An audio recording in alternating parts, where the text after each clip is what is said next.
So this is what it means when someone has purchased a property under a trust and the loan is also under a trust, for the bank to ignore this lending that is under the trust in a very no BS way, no like buyer's agent, my client built like 5 properties under trust and he's only on $80,000 income, blah, blah, blah. And because there's a secret way to ignore the lending under trust, blah, blah, blah. So before I go to the drawing board, I'm actually working on this right now. I've got to approve with a lender.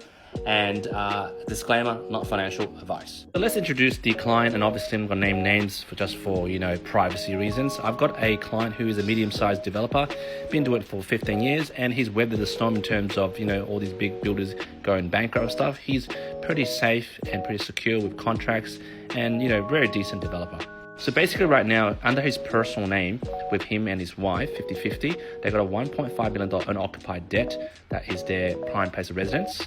And then they also have an investment loan of $500K investment. Now the market value of this is pretty high. You would say the ownage of this property is about 60% LVR, which means 60% of the properties they have are this debt, which is $2 million. And both these properties are under personal names. Now going over to the properties purchased under a trust, which was about 10 years ago, they have 2 sets of properties. So one under that trust, which is ABC Trust, corporate trustee, proprietary limited, number 1. Okay, so this trust with a corporate trustee owns about 5 properties, 5 units. Obviously, they're a developer. The way they work is when they settle on a big development, for example, 16 units, they usually keep some left for themselves, for their family, for whatever reason. Now they have an existing debt. Obviously, they had it unencumbered before, but they drew out some debt. So about $1 million against a $5 million equity of property. The rental yield is 4.5%. Overall, this is positively geared. And going to their second property, they have a commercial property at the moment, and is also owned under a trust, but this time is another trust. So it's ABC Trust, for example, number 2, under corporate trustee, number 2. So another trust. The market value of this commercial property is $5.5 million, and the lending on this is $1 million. And the yield on this, which is about 6 to 7%, and it's positively geared. Now, when it comes to the serviceability of this loan, I do agree to an extent to some of the advertorial buyer's agent out there that flog this basically loophole, is that for some major banks, they will include all the loans in terms of serviceability. For example, they'll take the personal debt, which is 1.5, which is over here, the $500K investment loan, which is 0.5, and they'll also add in the debt in the trust, which is $1 million here and $1 million here. Basically, they'll count in $4 million in terms of this client's liability in terms of serviceability. And again, I do agree with them that there are certain non-banks that would exclude the $1 million debt in this trust and the other $1 million debt in this trust because it's positively geared. That I do agree, and I found a lender for this client as well. But what I get fucking pissed off with these advertorials, spruiker buyers agents, where they always talk about this loophole where, you don't need, income to service your debt, buy under a trust, and they can ignore it. They don't tell you the full story. These one-trick ponies don't tell you the full stories. And this is the full story. For the non-bank to ignore these 2 debts, which is $2 million, obviously, the income that this person needs to declare will be lower if they could ignore the $2 million, is that you need to have a trading trust for this entity which owns this property, and then have a tax return already produced, okay?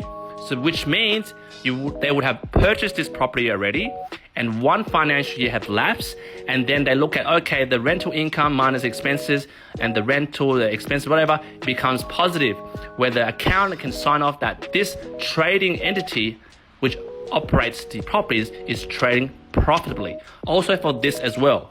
Rather than what they usually say is, come to me, you can't service a debt, that's okay, I'll find you a property, put the property under trust, and the bank would close their eyes and ignore it. That is not the freaking case.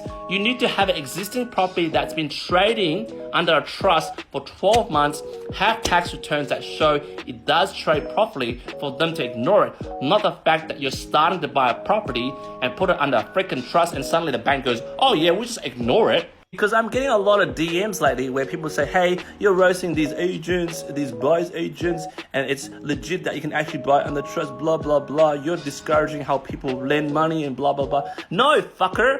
I'm trying to not get people into these spooky buyers agent, sales tactics for you to use their service, and then you use their accountant and they find you a property.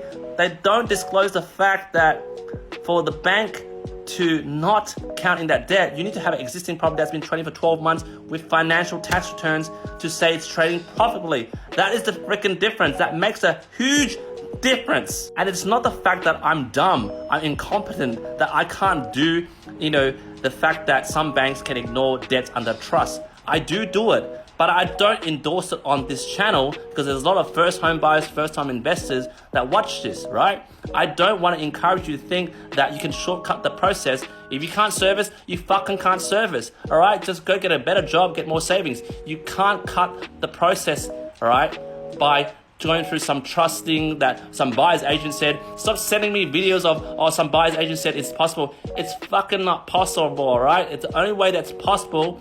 If you bought something, wait 12 months and then get the results from the tax return. And most likely, first home investors, you don't have that property, right? You just basically get sucked in to buy that and then eventually realize, oh shit, I've got to actually have 12 months of trading. And what if it doesn't produce a return? What if it doesn't produce a net profit where the accountant's happy to sign off? Well, you got sucked into buying that property. And what happens? You buy under trust, there's 0 CGT discounts. Like, you just got sucked in. I don't want to endorse that. So I'm not trying to discourage people from buying under trust. I'm just saying, if it's so easy, and all the clients that I said, oh, I'm sorry, you can't get a loan now to save more money.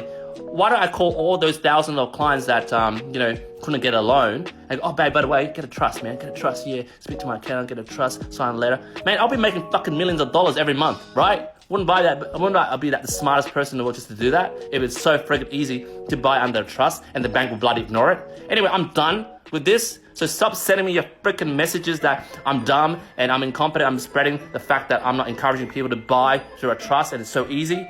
The fact is, the accountant won't sign on the freaking accountant letter and do the tax returns if the numbers don't make sense. So first home buyers, first time investors, don't get sucked in. I'm done.